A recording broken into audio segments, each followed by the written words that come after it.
So my talk today is on how if we get a grip on ad blockers, we might stand a chance of saving the free internet. And while the industry debates again about the effects of something that, if not controlled, could well contribute to the end of the free internet as we know it. These two graphs represent the UK ad blocking population that total between desktop and mobile about 23%. Now there's some debate whether or not we'll see a bit of an arc around this, whether or not they're 23%. America's talking about 40%, Canada even higher. Thankfully, we've got governing bodies looking after us to decide whether that's the case. The IAB, from their website, believes in an ad-funded internet. Thank God. Our goal is to minimise ad blocking by making all forms of digital advertising more effective, acceptable and relevant to people's interests. We want to help brands reach their audience, provide revenue to publishers so they can continue to make their content, services and applications widely available at the appropriate cost. And that's all fine, feels good, feels like the stuff they should be doing.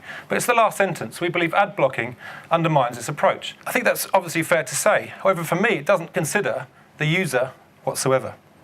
It doesn't talk about why they're advising publishers, how they're advising publishers, talking to creative agencies, tech businesses on the stuff that they're producing, convincing the publishers to run, and indeed, of course, what the advertisers are actually buying into. And we need to help them, and we need to club together to make sure this happens better. But it's hard. It's a really tough job.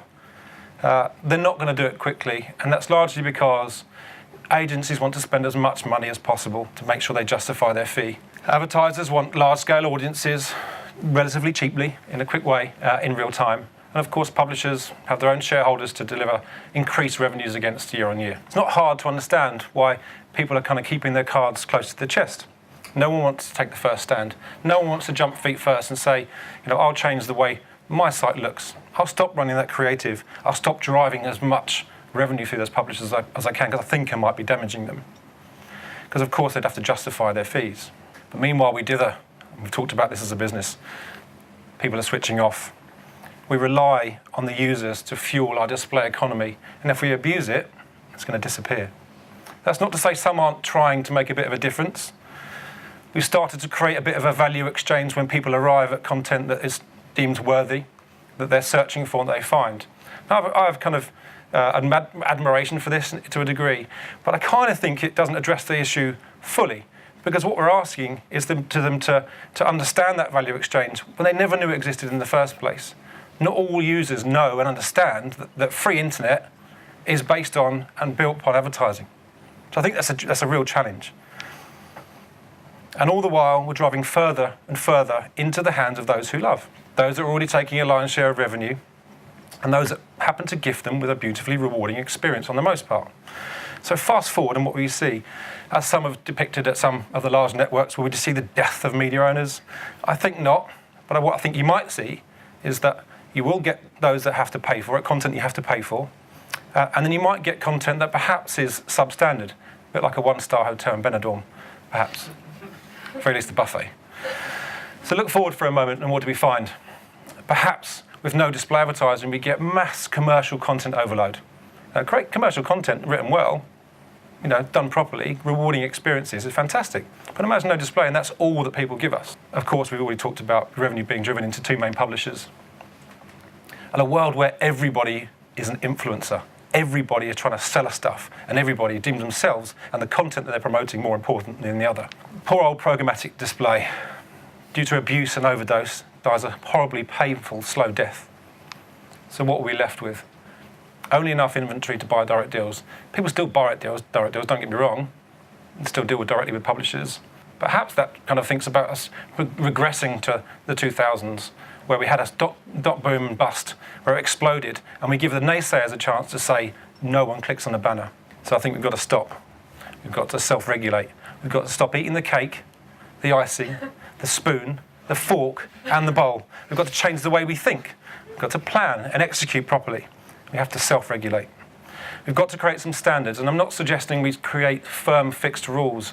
Rules don't allow us to be creative, that the display industry perhaps needs to progress beyond what ostensibly hasn't changed in 15 years. And my first rule is to help stop the rise of ad blockers, to help create that arc that I showed you at the beginning, is to stop us chasing traffic. And I mean stop us chasing bad traffic. I know it's fairly controversial. To stop fulfilling those orders that bought traffic to drive perhaps affiliate network, or to buy an audience perhaps 5 times the size of the national population in one single campaign. How much mass is mass? The UK internet population is 48 million, and yet the top 20 publishers put together is almost over 500 million. That's just the top 20. So digital mass, I just think we've become a bit greedy. The more pages, the more content, the worse the experience, and people are switching off. They're turning on ad blockers. We've got to stop poor experiences. I'm all for creativity, but massive creative formats in real time because they think I'm their audience, overlaying a piece of content that I searched for and wanted to read. We didn't buy into this value exchange. We're not going to accept it. We are going to switch off. We've got to help the digital creatives. Some people here will be pleased to hear me say. Beautifully crafted 30-second TV ads, helping you to connect with a brand in the right frame of mind, the right audience in your living room, as we remember, to build a brand and some trust. And yet we take that creative, we slam it into 15 different standard formats as depicted by Google, and we buy it en masse very quickly. So we're switching off the 10-second TV ads that are slammed into YouTube before we start a pre-roll from the 30-second TV ad that's beautifully handcrafted to people that don't necessarily want it. We're switching off. I was happily navigating my way around the Sun and found some beautifully content that I was looking for of 2 guys fighting outside a chippy in Stockport.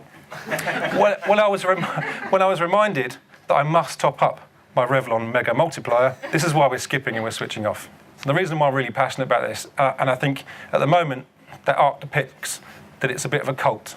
Right, cults we can kind of end or finish to a degree. Habits, revolutions, if you like, movements, we can't. They're really hard to break. And make no mistake, this isn't going away. We have to be more creative. We have to buy the right stuff, sell to the right people, in the right context, and make sure it becomes a richer experience, and that all parties need to be involved in. Help create those emotional connections through digital display that perhaps, definitely, other mediums still do, and we haven't changed in 15 years. If we don't change this, Google are already going to decide for us. Last month, Google said that their latest Chrome update, they are going to make the decision on what it deems to be a bad experience or a bad ad. And they'll help us switch off. That's me.